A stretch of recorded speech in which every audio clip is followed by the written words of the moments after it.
Entrepreneurship is a vertical climb. No nets, no ropes, no excuses. It's cutting off the marked trail, across the open plains, and stepping onto the mountain to climb. It's the dirty work. Staying up late, waking up early, grinding it out. Day after day after day after day. It's hustle and grit. It's moving forward without all the pieces because, damn it, you never get all the pieces. It's unwritten. It's unwavering. It's unpolished.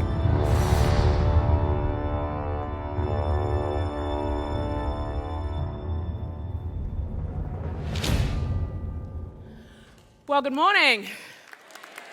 How you doing? You doing all right? Good. It's good to be with you.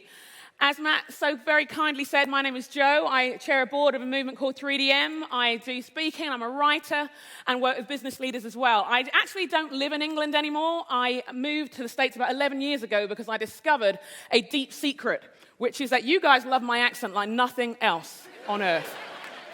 I have received discounts for this. I get to the front of the line all the time. In entrepreneurial situations, Chris and I will always get a second look. And why? Because I sound like this. Apparently, I'm really intelligent today. It's great. I don't get it, because where I'm from, everybody sounds like this. But God bless America. I'm very grateful. Very grateful. I wonder how, when you saw that video, either just now or on the website, how it made you feel. I wonder how it got you going. Because when I saw it, I was energized. I was completely grabbed by the audacity of it all, by the strength of it all, by the intensity of it all. Because kind of like, well, it's how I'm like. Ever since I was a little girl, I've always dreamed big.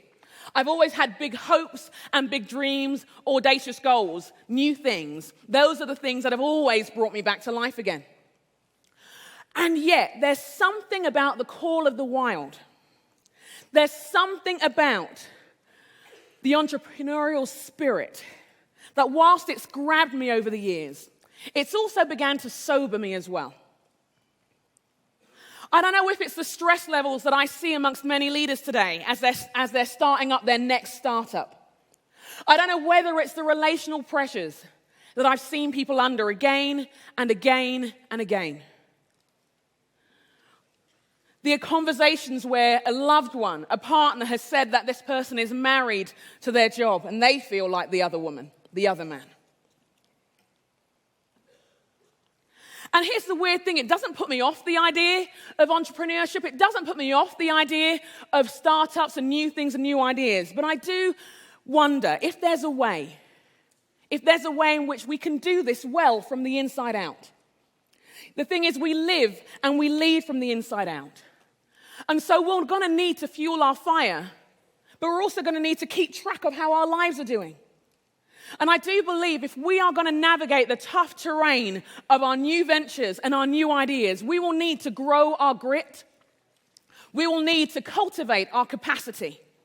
We will need to fuel our fire and dare to grow our dreams. We'll need to grow our capacity emotionally, intellectually, physically, and yes, even spiritually. And this idea, in all honesty, is nothing new at all, even from the ancients. When you look at the first half of the Bible, there's a book in it called Proverbs, and it's attributed to at least one guy, a king called Solomon, who was the architect of a new world and a new beginning for their nation. And as he looks back on his life, he writes a number of books, and this one's seen to be the third, and it gathers the sayings of all kinds of people. It includes words of wisdom for young leaders starting out, as well as leaders who are in very different chapters of their life. And in the midst of that context, to these leaders who are ready to make their mark, to these leaders who are ready to have their impact, he says these words: above all else, guard your heart, for everything you do flows from it. Above all else, guard your heart, for everything you do flows from it. Let me unpack one of the words there. In the Hebrew understanding, the ancient understanding, the heart wasn't just your emotions. It referred to your will, your intellect, your dreams, your capacity, basically everything that made you you. It was the place of your affections and a place where your visions and ideas, your skills came to life. Guard your heart. When it talks about guarding, it's not in a reference to avoiding things. It says to protect it, to observe it, to pay attention to it, to take note of it. Because what this leader, what this incredible king has discovered as he looks back over the years is that everything, his highs and his lows, his successes and his failures, and those of you who've read the stories will remember there are many of both, have flowed from the place his heart is at. So as we take a couple of moments over these 2 days, as we look at our unpolished lives, as it were, how's your heart doing? And what I want to do is simply in these next few minutes help us process a few questions. And they're questions I want to encourage you to look at today, but to keep on coming back to as a way of reflecting and observing how your heart is doing. Thankfully, grit isn't a fixed thing. Grit can be grown. Thankfully, capacity can be developed. Thankfully, wherever we're at, whether we're a young leader, a person of faith trying to work our way in the world, or whether we've been doing this for decades now, wherever we're at, we can develop our hearts so that everything that flows from it can take us to the dreams and the destinies and the visions and the creative ideas that we long to see fulfilled. So my first question is this. Who do you think you are? Seriously, who do you think you are? I've noticed that this is the question that pioneering types often get asked when they come up with that great idea, that impossibility, when they look at that front. Who do you think you are? Why should it be you? What makes you think that you've got something to contribute that nobody else has? Harder than that, sometimes we ask that question of ourselves, though. Who do you think you are? And maybe it's not at the start of the day. Maybe it's 3 o'clock in the morning when you've not slept again. And it's an important question to answer and to reflect on if we're going to guard our hearts and all the dreams and visions we have on the inside, because we don't rise beyond what we think about ourselves. The way you think defines the way you live. And as Brian shared earlier, what we discover when we look at the biblical narrative, as we look at the big picture story of God and his people, we see that God created people in his image, in his likeness. The word for image and likeness don't refer to a mirror, but more like an impression, his imprint under his shadow. It's like the master sculptor creating something and then finally leaving his own thumbprint on there, a distinguishing mark. As Christians, we believe that you're made with a distinguishing mark of God. And one of those things is his creativity, his entrepreneurship, his innovation. That's who you are. Someone made in the image of God. This isn't a concession, these skills you have, this passion you have. It's part of how you're wired. It's part of how you're designed. And until you're living into it, you know as well as I do, life simply doesn't satisfy. So I want to ask you, as you reflect on who you think you are you living the life you think, for good or for ill? Or are you questioning yourself too? Because everything you do will flow from it. Who do you think you are? My second question that I want to encourage us as entrepreneurs, as people who are in the heart of the startup, the second question I'd love you to reflect on is, what drives you? What drives you? And one of the key things for that is that we know the story behind our story. Let me explain it like this. It's 1981 or 82, and it's Sunday night, and it's in London, inner city London, where I grew up. And Sunday nights was for one thing: it's when you had your hair done. My aunts were doing my hair, and it would be cornrowed and greased, and they were combed, and There were tears. There were always tears. And someone was combing my hair. And there are a group of women surrounding the living room. These are women who arrived in England as immigrants years before, went through all kinds of pressures, suffered all kinds of brutality because they wanted to build a new world for their families. They wanted to build a new world for their families. Because of some of the relationships that they were in, they didn't always get to live the life that they hoped, the careers that they hoped. My favorite of these women was my aunt, my Auntie Bassie. She is fierce. She's like this big and a powerhouse. You don't mess with Auntie Bassie. For some reason, none of us know why, she reminds us of Tina Turner. It's just our thing. We call her it and it weirds her out. But she is simply the best. I've got to say that. I know. That's in honor of her. But she said this. She said, Joanna, there's the thing you need to know. It's not enough for you to be good. It's great that you are doing well at school, but it's not enough. You're going to have to be better than everybody else. Your reality is this. You're a black woman. And that means in your world, it's not going to be as easy. I'm not saying it's fair. We know it's not fair, but it is what it is. So you will have to be at least twice as good as everybody around you. You can't get away with the things your friends get away with. You're going to have to stay focused, you're going to have to work hard, and you're going to have to fight. I was 7 years old. I was 7 years old, and I know as I look around the room, I see some nods because you had an Auntie Bassie too who told you exactly the same story. And I have to be honest, it was the best advice I was given for the reality of the world in which I lived. It was the best advice I was given, and yet, here's the thing.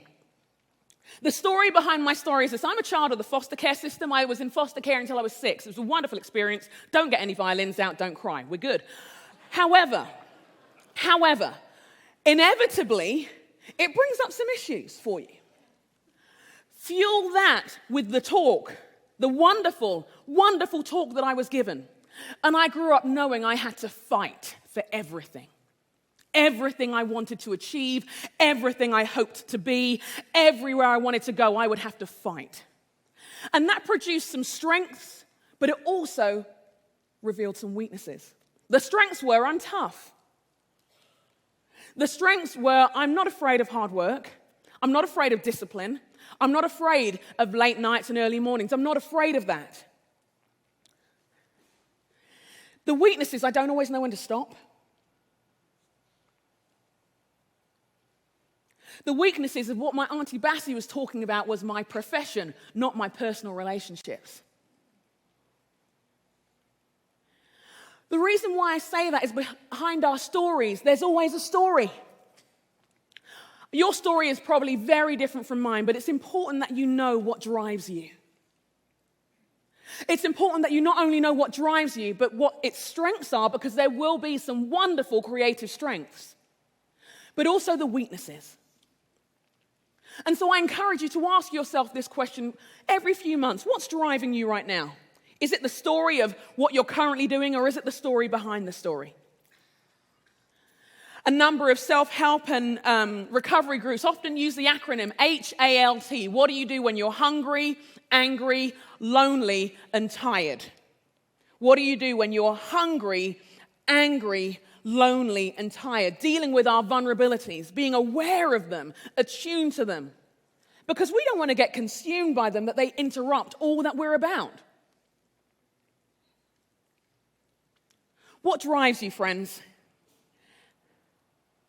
Because we want it to drive the dreams and the visions we have, not to forge a wedge through our key relationships. Not to drive our bodies into the ground.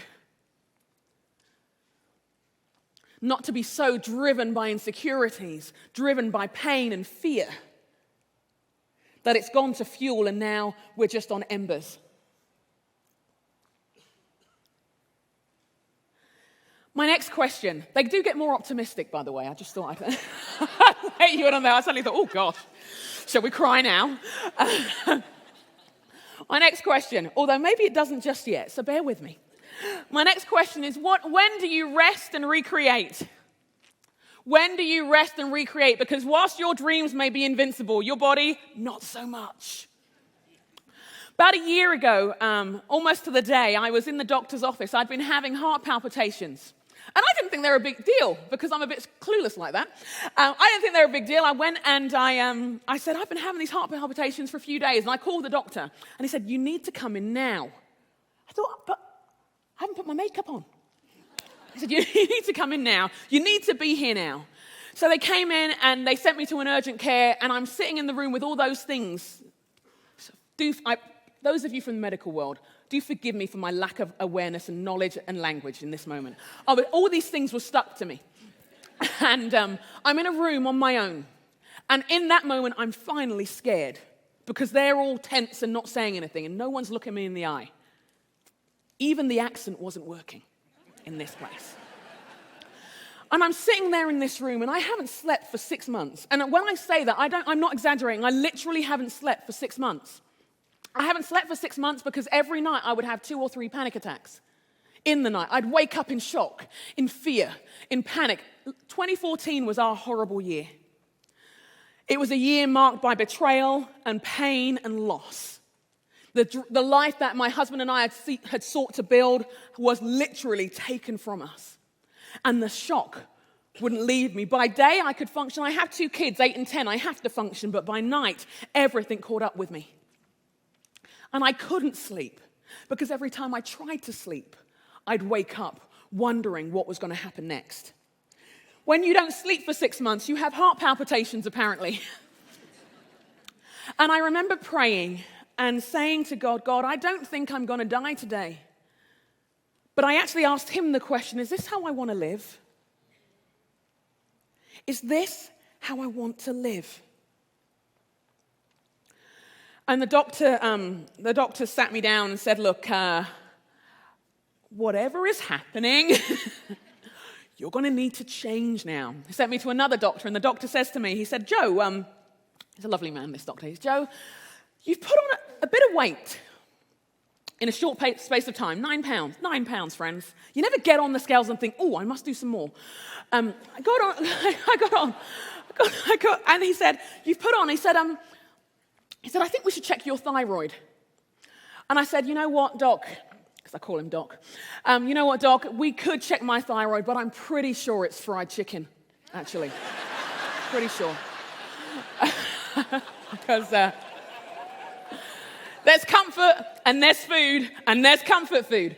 And I had the tests, all the tests, and I can confirm to you today, it really was indeed fried chicken that was the cause of my situation. But it was a moment. It was a moment where I had to recognize that in the midst of tough times and in the rebuild and starting new business and starting new work, so we were starting a church, we were starting our own personal businesses, we were pioneering new things for our families, I wasn't sleeping and my past was catching up with me and everything was colliding. There was no room to rest because I had to get it done. There was no room to recreate, and we know that our recreation is the source of our creativity. There was no room because I had to get it done.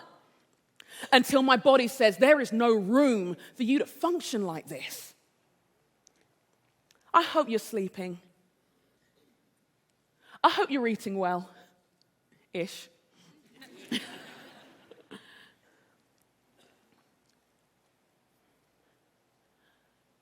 How do you rest and recreate?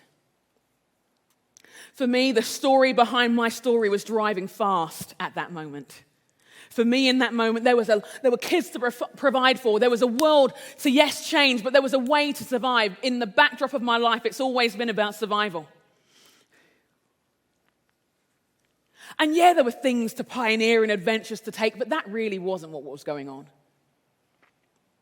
And I realized I was kind of shooting myself in the foot as I was trying to run a race. When we don't rest, when we don't recreate, we shoot ourselves in both feet before we run a race. Your body needs it. Are you eating well? Are you sleeping well? Are you living well? I know you may look at it and think, I ain't got time for that. But you don't have time not to have that. Have you got an area in your life, a way in your life where you're able to dream dreams, where you're able to nurture your own creativity? Have you got space for your ideas? In England, we have this thing called, we call them sleeping policemen. I think they're just called road bumps here. And apparently, if you drive over them really fast, rumor has it that you don't even feel them. Apparently. And I think sometimes we live like that. We drive so fast and so hard that we don't know the warnings that our bodies and our relationships and our working relationships and our mental state is trying to tell us. Because we're so determined to get to that goal, to make it all worth it, that we forget about all the things that we're burning up along the way.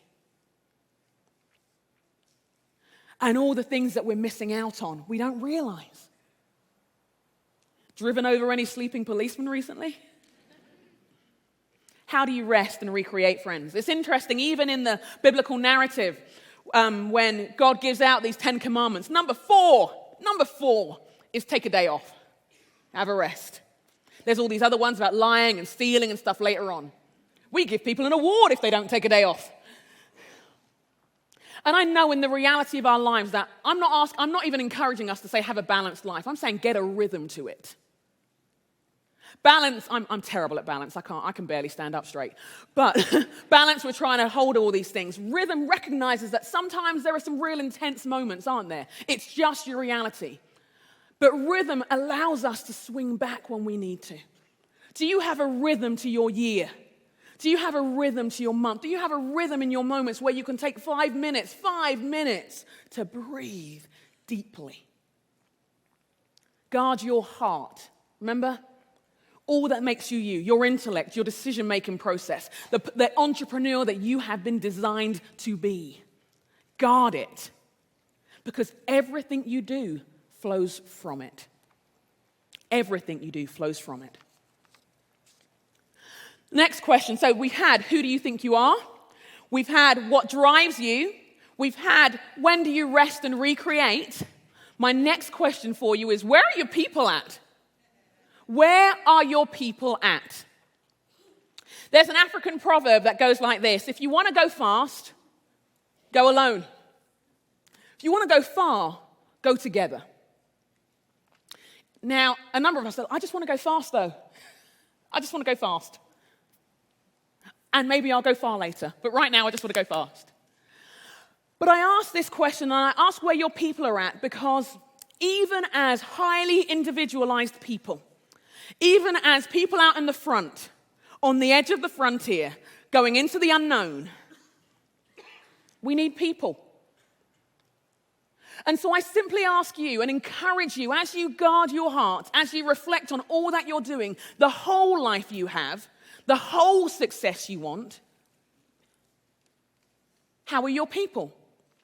When I refer to your people, I mean this. Do you have key relationships of people who are speaking wisdom to you? This whole verse from Proverbs is this king speaking wisdom to a future generation, and wisdom being skills for living. Is there some mentorship opportunity that you need to make the most of? No, they're not exactly like you, and they don't get your life fully, but they may have a contribution to make. Maybe when you think of where your people are at, you think of your loved ones. And you are passionate about what you do, but you're passionate about them. How do you do it?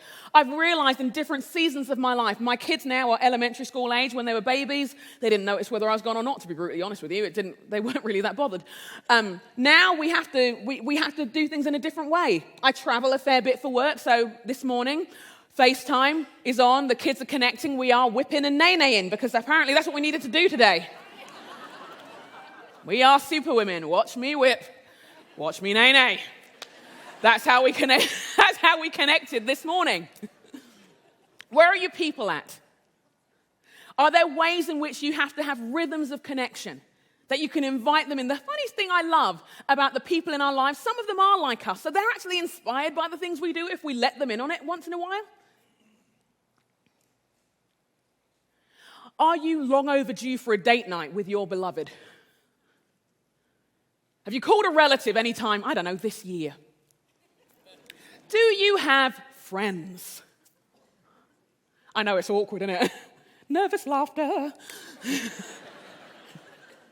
Do you have friends? Because do we all need to have a crucial moment in life to wake us up to how isolated we've become? Because the last thing we want to do as we're pioneering into new things is to make decisions based on our loneliness. Or not make decisions based on our loneliness. Where are your people at?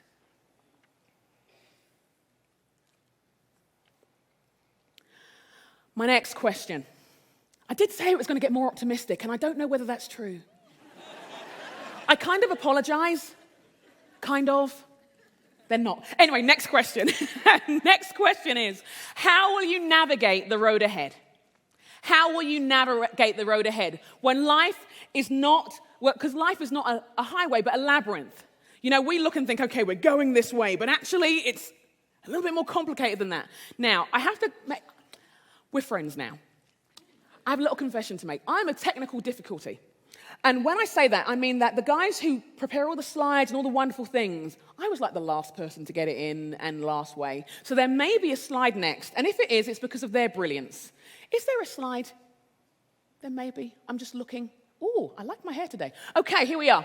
Here we are. So, thank you guys. You guys really are awesome, and I do owe you. I did promise them chocolate. I said, I'm really sorry. I will give you chocolate. Our definitions of success, and you'll have seen this in various guises over the years. I saw this on, I think Tara Tierney, her name was, an entrepreneur, her website. What people think success looks like. You read something, you have an idea, you network a little, and then, ta-da, overnight success. And then what it actually looks like, you read something, you have an idea, you network, you work like crazy, you fail 1,000 times, life happens, and then it seems like overnight success to everyone not watching. For real, isn't it? For real. As we seek to grow our grit, as we seek to cultivate our capacity, as we seek to guard our hearts for the long haul, we may need to think through our expectations of success. How it comes, what it looks like, how long it takes. If I could have that slide up again for 1 second, that'd be lovely. I don't know what your squiggly line looks like. My squiggly line involved having a couple of kids in there thinking, now what do I do?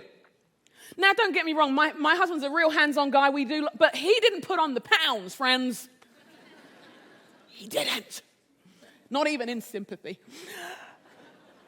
There was all kinds my very body was changing. And it changed my capacity for certain things. Certain things I felt way more passionate about now. I was fueled by these two little lives that I've been entrusted with. But other things changed as well. My time frame, how I could do things, everything went up in the air. I don't know what your squiggly line looks like, but there is one, isn't there? How will you navigate the labyrinth? I first heard this description of a labyrinth in reference to women leaders. In fact, the book was called Through the Labyrinth, and it basically referred to how women often feel like there is a glass ceiling, which we have bruised our heads on for generations. And then these women said, well, how about we see it in a different way, that we see it as a labyrinth that we'll have to navigate and work our way through. If anybody knows what a labyrinth may look like in our professional life, it's the entrepreneur. The stops and starts. But we will have to fuel ourselves. And by that, I mean, how are we going to handle disappointment? How are we, as we reflect on even what we've heard this morning, how are we going to handle failure? Did you look and think, oh, me too? Or did you think, oh, no, just you. I'm really glad that you failed and did things. I'm not going to, because I am awesome. How will you navigate the late nights? How will you navigate this not happening in your time frame? You will have to guard yourself from disappointment, or at least how disappointment will impact you. There's another word of wisdom from that same book of the Bible where it says this: hope deferred makes the heart sick. When you've been going for something, gunning for something, and it's not happening in the time frame you hoped? Has your heart got sick yet? You feel like giving up? Feel like letting go? Now, sometimes, obviously, we do need mid-course adjustments, don't we? We do need to be humble enough, courageous enough, savvy enough, non-deluded enough to make changes when needed.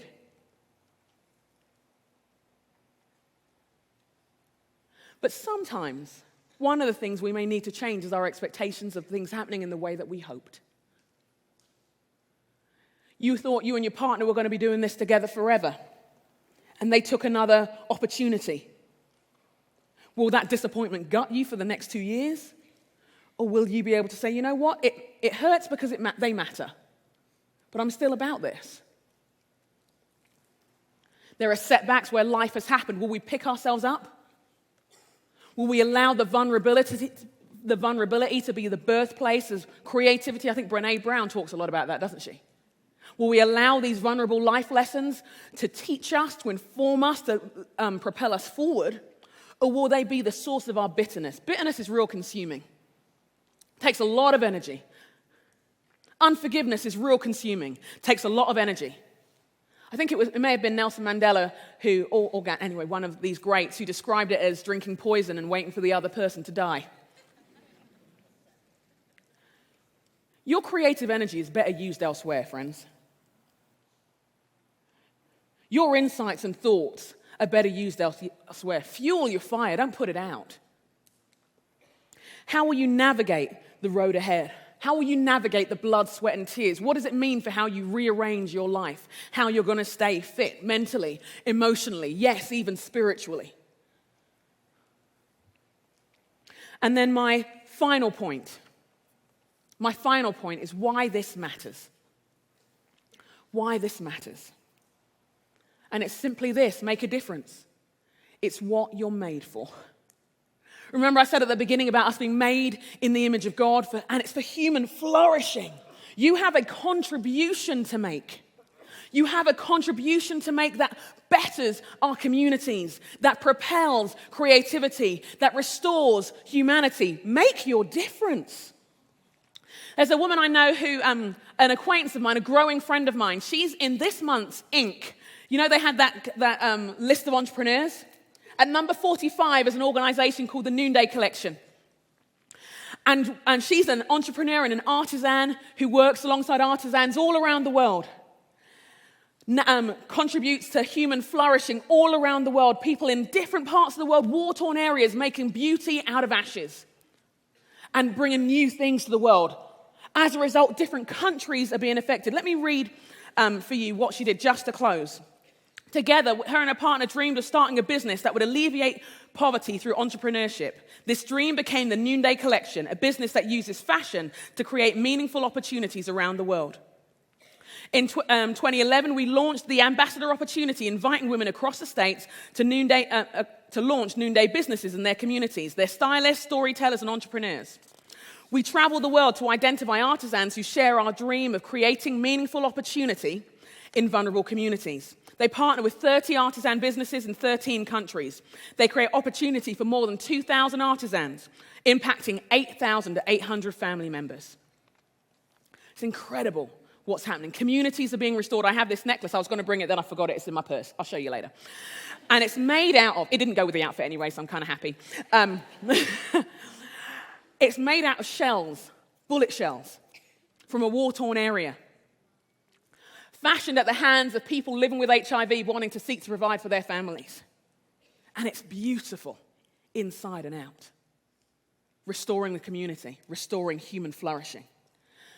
And so I close with this: make a difference. It's what you're made for. The Bible has these words which I think really ring true of you wherever you are on the journey of faith. Whether you'd say you are someone who believes this stuff all your life or whether it's new to you.